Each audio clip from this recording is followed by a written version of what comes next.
രാവിലെ തന്നെ വെറും വയറ്റിൽ വെള്ളം കുടിച്ചത് നല്ലതെന്ന് കേട്ടിട്ടുണ്ട്. എന്നാൽ പിന്നെ കുടിച്ചുന്ന വെള്ളം സംസം വെള്ളം ആയിക്കോട്ടെ വെച്ചിട്ട് ഞാനിപ്പോൾ സംസം വെള്ളം കൊടുന്നേക്കാം കേട്ടോ റൂമിൽ. അങ്ങനെ ഒരു ഗ്ലാസ് സംസം വെള്ളം വെറും വയറ്റിൽ കുടിച്ചിക്കാണ്ട് ചായക്ക് വെള്ളം വെച്ച് അങ്ങനെ 2 കോഴിമുട്ട ഉണ്ടായിരുന്നു. അതും കൂട്ടിക്കാണ്ട് മുട്ട റോസ്റ്റ് ഉണ്ടാക്കിക്കാണ്ട് നേരെ പാകിസ്ഥാനി ഹോട്ടലിൽ പോയി കണ്ട് നുസ്രിയാലിന് പാകിസ്ഥാനി റൊട്ടിയും മേടിച്ച് കണ്ട് ആ മുട്ട റോസ്റ്റും പാകിസ്ഥാനി റൊട്ടിയും കൂടെ കണ്ട് കഴിച്ച് അങ്ങനെ ഒരു മധുരമില്ലാത്ത കട്ടൻ ചായയും കുടിച്ച് കണ്ട് ഇന്നത്തെ ദിവസമാണ് സ്റ്റാർട്ട് ചെയ്തത്. അപ്പോൾ ഈ സംസം വെള്ളത്തിൻ്റെ കാര്യം പറഞ്ഞപ്പോഴാണ് പണ്ട് ഞാൻ മക്കത്ത് വർക്ക് ചെയ്തിരുന്ന സമയത്ത് ഇതേപോലെ സംസം ഫാക്ടറി പോയിക്കാണ്ട് സംസം വെള്ളം കൊണ്ടുവരും. ഒരു മാസത്തിൽ 4, 8, 5 ലിറ്ററിൻ്റെ കുപ്പികളിൽ സംസം വെള്ളം കിട്ടും. നമ്മൾ ഇക്കാമാണ്ട് കൊടുത്താൽ മതി. 2 റിയാലോ അങ്ങനെ എന്തോ കൊടുക്കണം തോന്നുന്നു. ഇപ്പോൾ കുറച്ചായിട്ട് ഞാൻ കൊണ്ടുവരലില്ല. അപ്പോൾ അങ്ങനെ കൊടുന്ന് വെച്ചുകൊണ്ട് ഇതൊക്കെ അന്നത്തെ ഫയൽ ഫോട്ടാണ് കേട്ടോ. അങ്ങനെ അതേമാതിരി കൊടുന്ന് വെച്ചുകൊണ്ട് പള്ളിക്കന്നിന് ചെറിയ നുസ്രിയാലിൻ്റെ അതായത് 350 ml വെള്ളം കൊള്ളുന്ന ബോട്ടിൽ കിട്ടും കുടിവെള്ളത്തിൻ്റെ.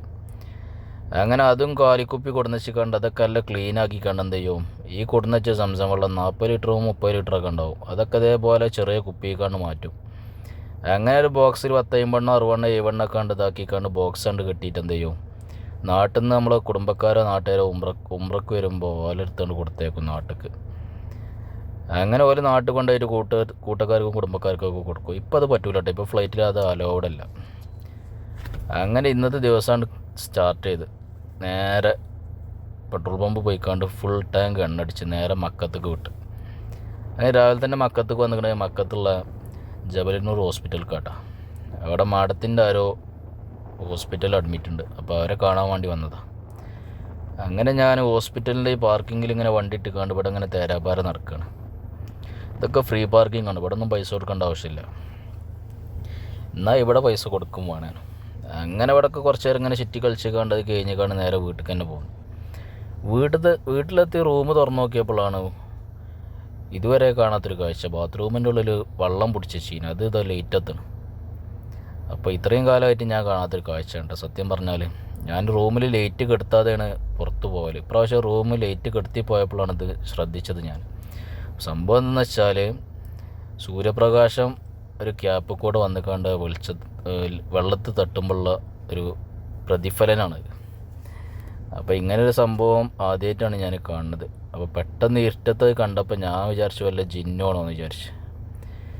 അങ്ങനെ അതൊക്കെ കഴിഞ്ഞിക്കാണ്ട് ഇനി വണ്ടിൻ്റെ ടയർ 4 മാറ്റാൻ പറഞ്ഞു. അപ്പോൾ അത് മാറ്റാൻ വേണ്ടി വന്നതാണ്. ഒരു ലോങ് ട്രിപ്പ് പോകാണ്ട് മദീനത്തേക്ക്. അപ്പോൾ ഈ പണ്ടാരോ പറഞ്ഞിട്ട് ഇനി റബ്ബർ നല്ല ടയർ നോക്കണമെങ്കിൽ പുതിയ ടയറും ഉണ്ടാവണം ഇതുപോലുള്ള മുടിയില്ലേ, ഇത് നല്ല ടൈറ്റാക്കി പിടിച്ച് കണ്ട് വലിച്ചാൽ പൊട്ടൂലെങ്കിൽ അത് നല്ല റബ്ബറാന്ന് പറഞ്ഞേക്കട്ടാ. എന്നോടൊരു ടയറും കടയത്തെ ഒരാൾ പറഞ്ഞത്. അങ്ങനെ ഞാൻ അത് പിടിച്ച് വലിച്ചിട്ട് അത് പൊട്ടുന്നില്ല. അങ്ങനെ നമ്മളെ വണ്ടി എയർ കയറ്റി ടയറൊക്കെ ഇങ്ങനെ മാറ്റാനുള്ള പരിപാടിയിലാണ്. അപ്പോഴാണ് ഞാനൊരു 8 ടയർ അട്ടിക്ക് വെച്ച ആയിട്ടുള്ള വേറൊരു ടയർ കണ്ടത്. വലിയൊരു ട്രക്കിൻ്റെ ടയർ. ഞാൻ ആദ്യമായിട്ടാണ് ഇത്ര വലിയ ടയർ കാണുന്നത്. അങ്ങനെ അതും കണ്ടിങ്ങനെ നിന്നുകാണ്ട് അപ്പോഴത്തേനും മറ്റവന് വന്നുകാണ്ട് ടയറൊക്കെ മാറ്റൽ തുടങ്ങി. അങ്ങനെ ടയർ മാറ്റൽ കഴിഞ്ഞിക്കാണ്ട് നേരെ വണ്ടി കൊടുക്കുകയി വീൽ അലൈൻമെൻറ്റിൻ്റെ പരിപാടിക്ക് പോയി. വീൽ അലൈൻമെൻറ്റൊന്നും വലിയ പ്രശ്നവും കാര്യങ്ങളൊന്നും ഇല്ല കേട്ടോ. കാരണം ഇതൊക്കെ പക്ക സർവീസ് ചെയ്യുന്ന വണ്ടിയാണ്. എല്ലാ കാര്യങ്ങളും കറക്റ്റ് ടൈമിന് ചെയ്യുന്ന വണ്ടിയാണ് ഇതൊക്കെ. അങ്ങനെ അതും കഴിഞ്ഞിക്കാണ്ട് വീട്ടിൽ പോയപ്പോഴാണ് കഫീൽ വിളിച്ചുകൊണ്ട് പറഞ്ഞത് ചെറിയ മോളെ ബർത്ത്ഡേ ആണ്, അപ്പോൾ കേക്ക് വാങ്ങണം. അങ്ങനെ ഞാൻ ധനൂപ് പറഞ്ഞ സൂപ്പർ മാർക്കറ്റിൽ വന്നതാണ് കേക്ക് വാങ്ങാൻ. കേക്കിൻ്റെ ആവശ്യം ഒരു മാസത്തിൽ ഒരു 5-6 വട്ടം വീട്ടിൽ കേക്കിൻ്റെ ആവശ്യം വരും കേട്ടോ. ഓരോരോ പരിപാടിയും കാര്യങ്ങളുമാണ്. അങ്ങനെ ഇവിടെ നല്ല നല്ല കേക്കുകളുണ്ട്. അതൊക്കെ ഇങ്ങനെ കണ്ടുകാണ്ട് വെള്ളം ഇറക്കിക്കാണ്ട് ഇങ്ങനെ നിൽക്കുകയാണ്. ചെറിയ കേക്കുണ്ട്, വലിയ കേക്കുണ്ട്. ചെറുതാണെങ്കിലും വേണം 7 റിയാൽ 8 റിയാലൊക്കെ. അങ്ങനെ കേക്ക് മേടിച്ചത് കഫീലിൻ്റെ വീട്ടിൽ കൊണ്ടുപോയി കൊടുത്തുകൊണ്ട് ഞാൻ പുറത്തിറങ്ങിയപ്പോൾ ഇതാണ് അവസ്ഥ. പൊടിക്കാറ്റിൻ്റെ ഒരു ആറാട്ടാണ്. പൊടിക്കാറ്റിൻ്റെ ആറാട്ടെന്ന് നിങ്ങളോട് പറയാൻ പൊടിക്കാറ്റ് ഭയങ്കര വിഷയമാണ്. അത് ഡ്രൈവ് ചെയ്യുകയാണെങ്കിലും വെറുതെ ഇരിക്കുകയാണെങ്കിലും ഒക്കെ വിഷയം തന്നെ. പ്രത്യേകിച്ച് ഹൗസ് ഡ്രൈവർമാർക്ക് വണ്ടിയൊക്കെ കഴുകി മടുക്കും ചെയ്യും, ആകെ എരപ്പാവും ചെയ്യും. ഞാൻ പിന്നെ പൊടിക്കാറ്റ് കണ്ടാൽ പിന്നെ ഞാൻ വണ്ടി കഴുകലില്ല കേട്ടോ. പിന്നെ ഒരാഴ്ചക്കൊക്കെ ലീവാണ് നമ്മൾ.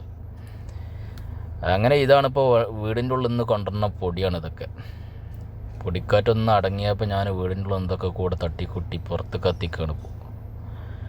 അങ്ങനെ അതൊക്കെ കഴിഞ്ഞൊരു കട്ടൻ ചായയും ഈ ഒരു പൊരിക്കടിയും ഒക്കെ കൂടെ തിന്നുകാണ്ട് ഇങ്ങനെ ഇരിക്കുകയാണ്. പിന്നെ മഗ്‌രിബ് നിസ്കരിച്ച് നമ്മളെ പണിയെടുക്കുന്ന വീടിൻ്റെ മുമ്പിൽ നോക്കിക്കാണ്ട് കുറച്ച് നേരം ബകാലൻ്റെ മുറ്റത്ത് ഇങ്ങനെ ഇരിക്കുക. അങ്ങനെ അതിരുന്നപ്പോഴാണ് കഫീൽ വീണ്ടും വിളിച്ച് എന്നാ പോയാലോ എന്ന് ചോദിച്ചത്. അപ്പോൾ എടുക്കുകയെന്ന് വെച്ചപ്പോൾ നമ്മളെ വണ്ടീൻ്റെ ഗ്ലാസ് മാറ്റാനാണ്. വണ്ടീൻ്റെ ഗ്ലാസ് ഹൈവേ വന്ന് കല്ല് വന്ന് വീണിട്ട് ചെറുതായിട്ട് പൊട്ടീന്. അങ്ങനെ ചെറുതായിട്ട് പൊട്ടിയത് പിന്നെ വലിയ പൊട്ടായി വന്നീന്. അങ്ങനെ കുറേ ദിവസമായി മാറ്റണം വിചാരിക്കും. സർവീസ് സെൻറ്റർ പോയപ്പോൾ ഓല് പറഞ്ഞു അവിടെ കുറേ ദിവസം ഇട്ടാലാണ് അത് മാറ്റി കിട്ടുള്ളൂ, അവിടെ തിരക്കാണ്. അങ്ങനെ പിന്നെ ലോക്കൽ വർക്ക്ഷോപ്പിൽ വന്നതാണ്. ഇവിടെ എല്ലാ വണ്ടീൻ്റെയും ഗ്ലാസ് ഉണ്ട്, ഇതൊക്കെ ഗ്ലാസ്സാണ്.